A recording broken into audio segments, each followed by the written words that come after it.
Kemayoran, wilayah Kemayoran seperti yang kita kenal saat ini, sebetulnya itu hanya sebagian kecil. Yang disebut Kemayoran itu membentang 3.500 hektar, sampai kemudian terbagi menjadi beberapa tanah partikelir. Ada yang disebut dengan Kemayoran Wetan, Kemayoran Utan Panjang, Kemayoran Gang Kadiman, Kemayoran Tanah Nyonya, dan lain-lain. Kemayoran itu sebetulnya semuanya unik ya yang ada di Kemayoran ya. Pertama dari nama dia sendiri. Karena secara struktur, rupa bumi, memang kawasan ini kan dulunya itu rawa-rawa. Rawa, sawah. Kemudian pada masa kolonial, dia baru ditanganin oleh manusia yang POC di 1619 itu kan berkuasa. Kemudian 1 abad, 2 abad kemudian barulah tanah itu dikenal. Di awal abad ke-19 itu kawasan itu dikenal karena kekuasaan kolonial dari yang sekarang kita kenal itu Kota Tua yang ada di Jakarta Barat itu kemudian memberikan hadiah kepada orang-orang yang berjasa, dan salah seorang yang berjasa itu adalah seorang Perancis sebetulnya ya. Jadi dari kawasan yang rawa-rawa, empang segala macam itu baru di awal abad 19 tahun 1800-an baru kawasan itu digarap. Yang menggarap itu yang tadi saya katakan adalah Mayor Istak Dosta Desang Martang. Kalau kita di tulisannya Mayor Ishak de Osta Saint Martin. Karena Bapak Saint Martin yang berpangkat mayor ini membuka kawasan itu, membuat kawasan itu, maka jadilah kawasan itu orang-orang kampung, orang-orang sekitar memanggil kampung itu sebagai kawasan Tuan Mayor. Sebagai sebuah nama, Kemayoran masuk ke dalam dokumen negara pada 1816 lewat iklan penjualan tanah itu. Pada saat itu tanah itu sudah tidak lagi dimiliki oleh Sang Martang karena keluarga Sang Martang sudah pergi ke Belanda dan tidak mewariskan kepada siapapun. Di awal abad 19 itu ketika terjadi kebijakan pemerintah kolonial itu memberikan keleluasaan kepada pihak swasta untuk mengelola kawasan, muncullah kemudian apa yang dikenal dengan lanhir. Lanhir itu tuan tanah. Ketika akan dibuat dipecah-pecah menjadi tanah partikelir, maka harus diberi nama. Nama yang populer itulah dikenal kemudian namanya Kemayoran.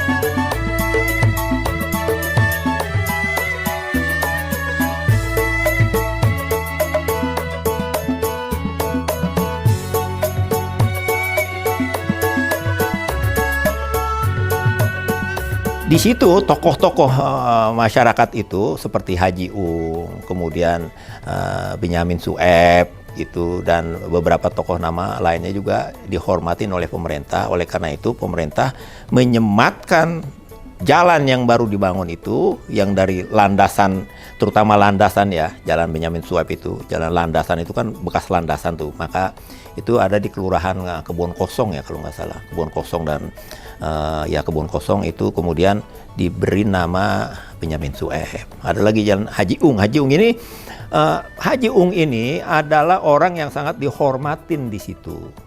Haji Ung itu konon juga ada kaitannya dengan Benyamin Sueb karena dianggap katanya menurut GR dari mereka itu dia keturunan dari Haji Ung, Benyamin Sueb itu. Jadi dua nama ini adalah nama-nama yang pada saatnya sangat dihormatin oleh masyarakat, terutama Benyamin Sueb di tahun 60-an, 70-an, 80-an sampai 90-an itu kan dia namanya mencorong di dunia entertain, kemudian juga dia sangat menonjol di dunia iklan dan di dunia hiburan, di dunia televisi, maka pemerintah mengabadikan nama beliau sebagai nama jalan di situ. Op het vastgestelde tijdstip strijkt de viermotorige straalmachine neer op Kemayoran.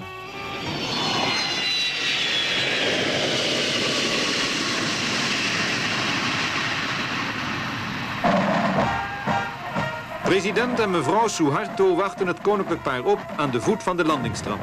Pada awal abad ke-20 barulah dia semakin berkembang, semakin berubah, dan saat itu pemerintah Hindia Belanda sudah melihat, wah kawasan ini roman-romannya nih cocok kalau kita jadiin sebagai tempat atau kawasan untuk landasan pacuan kapal terbang. Bandara Kemayoran ini dulunya merupakan gerbang lalu lintas kedatangan dari luar negeri masuk ke Indonesia ya lewat Kemayoran ini. Jadi ini merupakan bandara pertama internasional yang ada di Indonesia. Nah, ini tuh dibangunnya pada tahun 1934 dan selesai di tahun 1940 pada zaman kolonial Belanda. Karena dibangun itu, infrastruktur lapangan terbang itu dibangun memerlukan waktu. Alasannya apa? Itu bidang tanah paling dekat dengan Weltevreden. Weltevreden itu adalah sebuah kawasan yang sekarang kau lihat Istana Merdeka itu. Itu namanya Weltevreden, paling dekat. Tidak begitu jauh kan? Paling dekat juga dengan Kota Lama, Batavia Lama, dipilihlah di situ.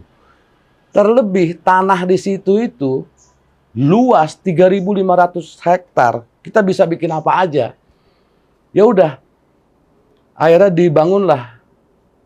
Tapi karena itu harus mengubah rawa-rawa, itu kan rawa banyak nyamuk segala macam dan juga lahan basah ya gitu ya.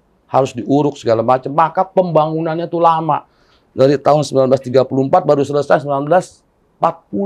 Pada masa itu setelah selesai dibangun, itu sudah mulai dipergunakan oleh tamu-tamu negara untuk pejabat Indonesia dan juga pejabat-pejabat negara Indonesia yang ke luar negeri. Seperti itu. Jadi semenjak mulai dari 1940 sampai terakhirnya ditutup di 1985, bandara ini aktif dipergunakan namun masih dikelola oleh Belanda. Memang pada saat itu Bandara Kemayoran tahun 1940 adalah bandara internasional modern, kalah canggih. Apalagi Bandara Kuala Lumpur kalah. Jadi zaman dulu itu memang awalnya lebih sering dipakai pesawat-pesawat militer gitu. Setelahnya semakin meluas, jadi penggunaannya juga semakin membesar, makin meningkat, lalu lintas makin meningkat, jadi jenis-jenis pesawatnya juga semakin beragam. Ketika Belanda mengakui kedaulatan, maka kita Republik Indonesia menguasai bandara itu, bandara udara di Kemayoran itu. Jadi ya berpindah-pindah begitu. Karena memang orang yang sudah tidak berkuasa ya otomatis akan ada balik nama gitu ya, kalau atau nasionalisasi yang dilakukan oleh pemerintah Republik Indonesia sesudah kemerdekaan.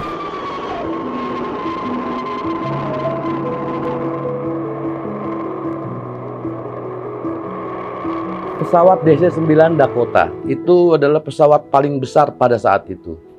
Itu yang dioperasikan oleh Koninklijke Nederlands Indisch Luchtvaart Maskapai. Itu yang pesawat pertama yang landing, itu juga dari Cililitan diambil, landing. Dan pesawat itu pula yang kemudian take off untuk penerbangan internasional pertama, yaitu ke Australia.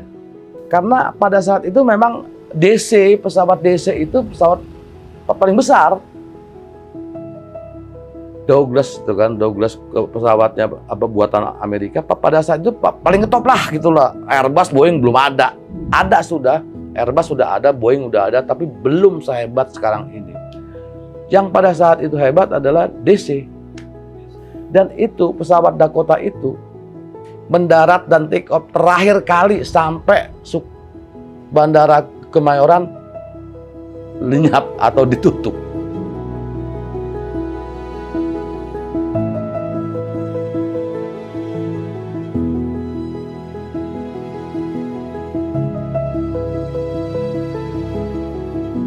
Ya, tentu saja arsitek mereka itu melihat bahwa beginilah seharusnya membuat landasan lapangan kapal terbang. Emang agak menarik ya mungkin pada masa dulu itu. Jadi runway-nya memang menyilang betul. Jadi yang satu mungkin sekarang bisa dilihat namanya Jalan Benyamin Sueb. Itu lebarnya memang cukup lumayan ya dibandingkan dengan lebar jalan raya pada umumnya. Karena itu memang dipakai sebagai runway-nya pesawat-pesawat besar. Jadi runway-nya di situ. Nah, pesawat-pesawat kecil itu kenapa dia pakai runway yang lebih kecil? Namanya Jalan HB Ermotik kalau sekarang. Karena dia tidak bisa melawan angin yang dari arah Ancol. Jadi dibuat runway-nya menyilang seperti itu. Saat itu kan pesawat nggak secanggih sekarang ya, nggak dilengkapi dengan teknologi canggih seperti sekarang yang bisa mengukur ketinggian, kerendahan, kecepatan dan segala macam. Dulu kan apa-apa dengan manual. Jadi kira-kira gitu. Faktor keamanan itulah yang mungkin diambil oleh para arsitektur pembangunan bandara itu. Seluruh bangunan yang ada di situ, mulai dari runway, menara, apron, sampai kemudian ruang tunggu segala macam, Belanda. Kalau kau melihat pasti aslinya atau kau melihat gambarnya, arsitekturnya Belanda. Otomatis itu dibikinlah relief, kemudian kalau zaman sekarang tuh misalnya layar-layar yang menginformasikan segala sesuatu tentang kegiatan kita dari sejarah sampai kepada semua tetek bengek yang berkaitan dengan sesuatu yang dianggap dibutuhkan oleh orang-orang yang melintas atau mampir ke bandara itu. Itu sih udah menjadi biasa ya sejak zaman dulu.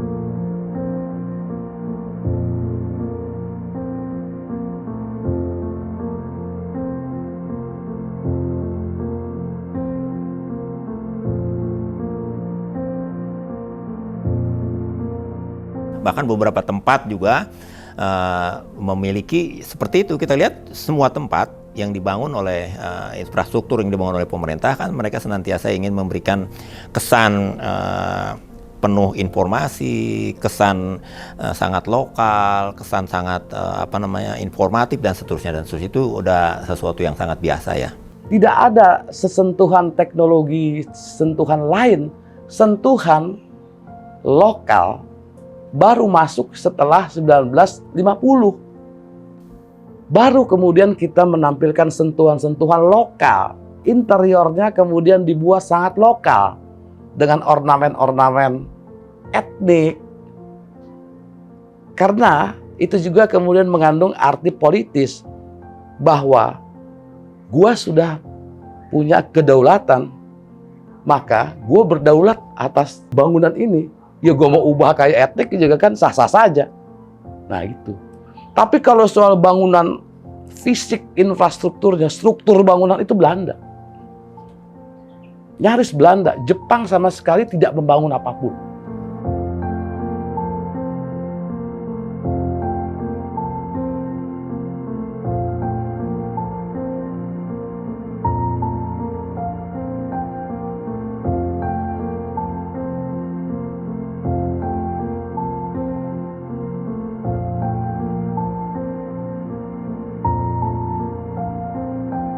Jadi memang ada yang unik lagi ya di Kemayoran selain di bandara ini. Ada namanya menara ATC atau Air Traffic Control. Itu sama seperti pada zaman sekarang fungsinya untuk mengatur lalu lintas pesawat gitu. Nah, tapi mungkin yang jadi perbedaan adalah menaranya tidak sebesar menara ATC pada zaman sekarang, walaupun fungsinya sama gitu. Dan itu dibangunnya sama dengan pembangunan bandara Kemayoran, jadi bersamaan. Nah, kenapa bisa ada di majalah Tintin? Jadi pada saat itu menceritakan tentang pertualangan beliau ke Australia. Nah, beliau ini transit di Kemayoran, di Jakarta, di sini di Bandara Kemayoran ini, dan beliau melihat menara ATC tersebut kemudian digambar dan dilukiskan di komik Tintin tersebut.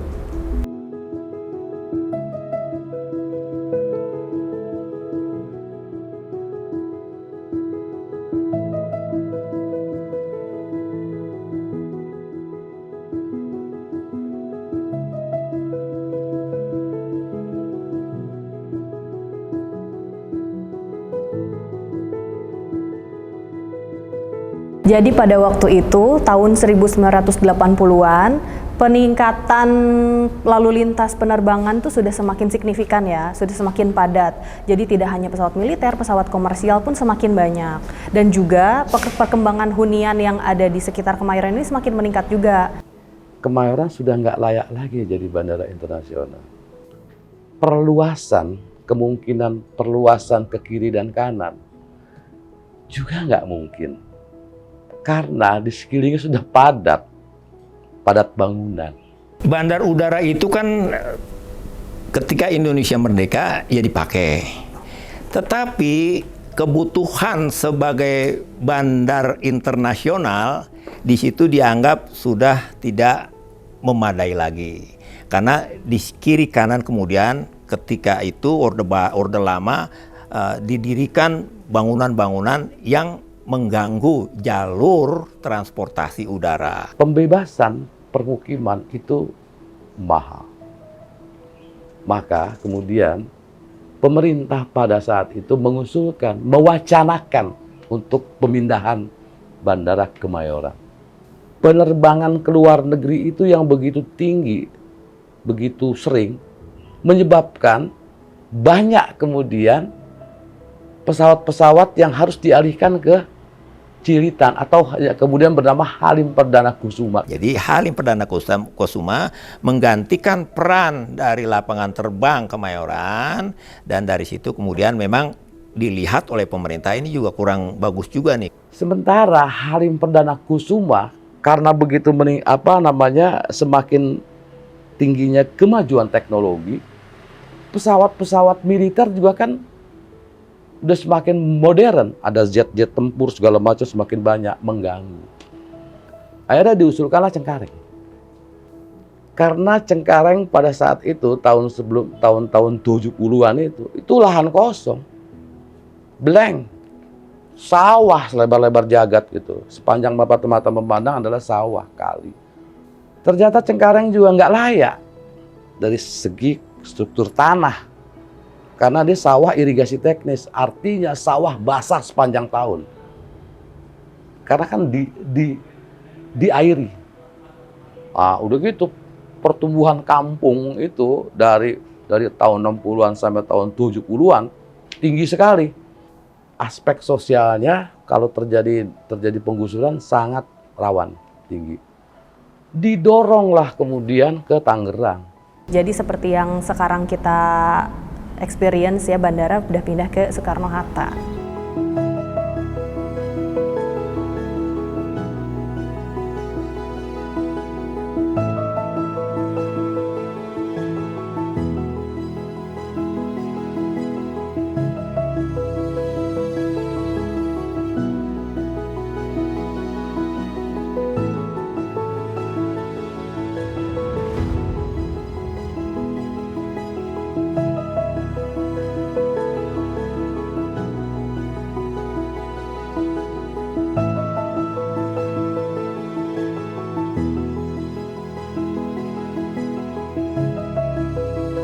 Bandara Kemayoran ini baru-baru ini sudah menjadi cagar budaya dan sudah tercatat di Dinas Kebudayaan dan Pariwisata.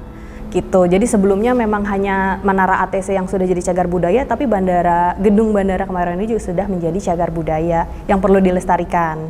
Nah, fungsinya sekarang untuk apa? Mungkin sementara masih sesuai dengan fungsi seperti peninggalan zaman dahulu ya, bisa dikunjungi oleh berbagai komunitas, penelitian seperti mahasiswa juga seperti sekarang, dan juga biasanya untuk menjadi sarana informasi seperti komunitas pecinta sejarah, komunitas jalan-jalan gitu.